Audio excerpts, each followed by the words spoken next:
Thank you, Dan.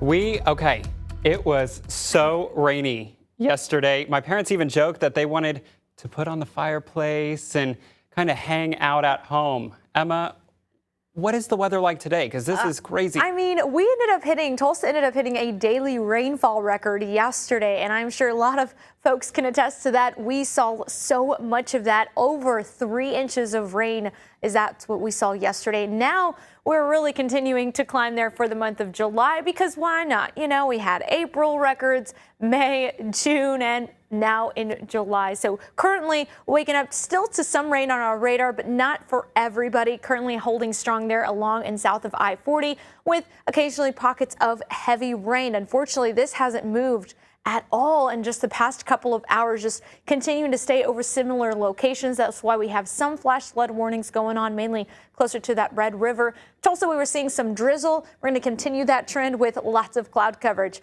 as you're heading out the door this Sunday morning. Here's on our Wade's RV Weather Camera Network. Can't see downtown currently right now, and you can see BOK Tower Cam just completely covered in those thick clouds, and even out towards Pensacola Dam. That's over at Grand Lake. We're going to continue to keep temperatures more on the cooler side in those lower 70s. I know yesterday we were hanging out in the 70s all day long. Our afternoon high didn't happen until about 1 a.m. and then temperatures just continue to drop as we went throughout your Saturday. Today we're going to continue to stay in those 80s, so as you're heading out the door, just keep that in mind. Not too bad. 84 as a forecast high here in Tulsa. Southerly winds will be very calm, and then we're just going to keep a chance for very widely scattered storms, really hanging strong there for southeastern counties. But as we go throughout today, we just can't rule out additional storms developing. It's hard to pinpoint who will see that, but we'll just keep that trend throughout the afternoon. And then going into the evening hours, our southern counties will continue to see a higher chance for some of that rain. And then that would just continue to dissipate a little bit more weak as we go through the overnight hours. So because of that, a flood watch is still in place. This is going to go until 7 p.m. as we're still seeing pockets of heavy amount of rain. And this is what we've seen so far for July, just over 3.5 inches of rain. This is still above our normal, but making it we're almost at 40 inches of rain so far this year. This is really going to be breaking some records, because normally for the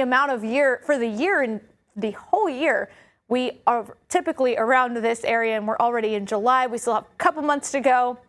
We'll see how much we end up with as we go into December. So rain chances do continue as we go into the next couple of days. Very scattered for Monday and Tuesday, but we'll be watching that before the heat starts to return. By Tuesday and Wednesday, we're talking about those triple-digit heat indices, so that mugginess does make a return. And keep in mind, Monday and Tuesday, just hang on to the umbrella. We do have those storm chances continuing, then very isolated as we go towards the end of the week, staying dry for this next coming weekend.